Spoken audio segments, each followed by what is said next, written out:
Break के बाद एक बार फिर से आप सभी का बहुत स्वागत है। आज पटना में सुबह 11 बजे से राष्ट्रीय कार्यकारिणी और दोपहर 2:30 बजे से राष्ट्रीय परिषद की बैठक होगी, जिसमें संगठन के विस्तार पर महत्वपूर्ण चर्चा होनी है। कल पहले दिन की बैठक करीब 3 घंटे तक चली, जिसमें आज होने वाले बैठक के एजेंडे को तय किया गया। आने वाले समय में पार्टी मजबूत कैसे हो, इस पर आज विस्तार से चर्चा होगी। जब राष्ट्रीय कार्यकारिणी की या राष्ट्रीय परिषद की बैठक होती है तो कन्विंसली उससे पहले एक दिन राष्ट्रीय पदाधिकारियों की बैठक होती है, ताकि उसके लिए एजेंडा सेट हो। तो यही आज पदाधिकारी जो थे ऑल इंडिया पार्टी के, नीतीश जी की अध्यक्षता में उनकी बैठक हुई, जिसमें अमुक लोग शामिल हुए। आपकी जानकारी में एक राजनीतिक प्रस्ताव हम लोग तैयार कर रहे हैं जो बहुत कॉम्प्रिहेंसिव होगा, जिसमें प्रेजेंट पॉलिटिकल सिचुएशन जो देश का है उसकी चर्चा होगी, नंबर 1। नंबर 2, बिहार चुनाव में जो पार्टी का रहा है उस पर एक प्रस्ताव है।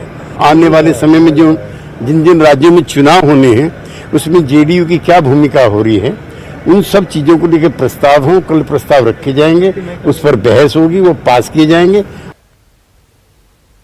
अरुणाचल में जेडीयू विधायकों के बीजेपी में शामिल होने का साइड इफेक्ट बिहार में भी अब दिखने को मिल रहा है। जी हां, एक तरफ जेडीयू जहां दोस्ती की दुहाई दे रही है, वहीं बीजेपी विधायकों के घर वापसी की बात कह रही है, जबकि विपक्ष दोस्ती में फूट डालने पर तुला हुआ है। अरुणाचल में टूट, बिहार में सियासत। जेडीयू ने दी दोस्ती की दुहाई, अमित्रतापूर्ण है। बीजेपी का घर वापसी प्लान।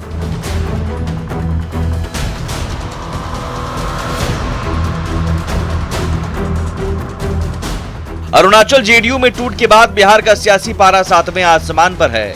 बिहार चुनाव परिणाम पर जेडीयू का मंथन चल रहा है। इस बीच जेडीयू नेताओं को अरुणाचल में टूट का टीस भी लगातार सता रहा है। जेडीयू के प्रधान महासचिव केसी त्यागी ने कहा कि अरुणाचल में एक मित्र पार्टी ने अमित्रतापूर्ण व्यवहार किया है।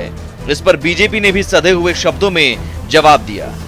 अपना संख्या बल बढ़ाने के प्रयास में जो सबसे बड़ी सहयोगी पार्टी है और जो एकमात्र बची हुई सहयोगी पार्टी है, उसके साथ ये जो व्यवहार है ये अमित्रतापूर्ण है, अनफ्रेंडली एक्ट है। अध्यक्ष होने के नाते बिहार में भारतीय जनता पार्टी, जेडीयू और सभी वीआईपी और हमारे हम सब एक साथ मिलकर के बहुत ही अच्छा कार्य कर रहे हैं। अरुणाचल का मामला स्थानीय है और जो विधायक बीजेपी में शामिल हुए हैं वो पहले भी बीजेपी में थे। जब विधायक खुद आने को तैयार हैं तो इसमें अमित्रवत कहा है।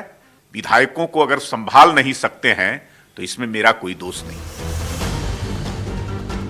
इधर अरुणाचल में टूट पर बिहार में विपक्ष अपने तरीके से सियासत कर रहा है। लालू के बड़े लाल तेज प्रताप ने तो यहां तक कह डाला कि बीजेपी जल्द ही जेडीयू के वजूद को मिटा देगी। इस पर बीजेपी ने विरोधियों को करारा जवाब दिया है।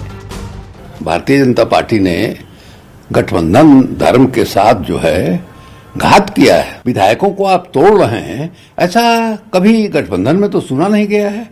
इसका मतलब स्पष्ट है कि सिग्नल दे रही है भारतीय जनता पार्टी कि साहब बहुत हो गया, आप अभी तक जो नाज नखड़ा दिखाते रहे हैं उसको हम अब बर्दाश्त करने के लिए तैयार नहीं है। जेडीयू पूरे तरीके से खंडित हो चुका है, टूट चुका है।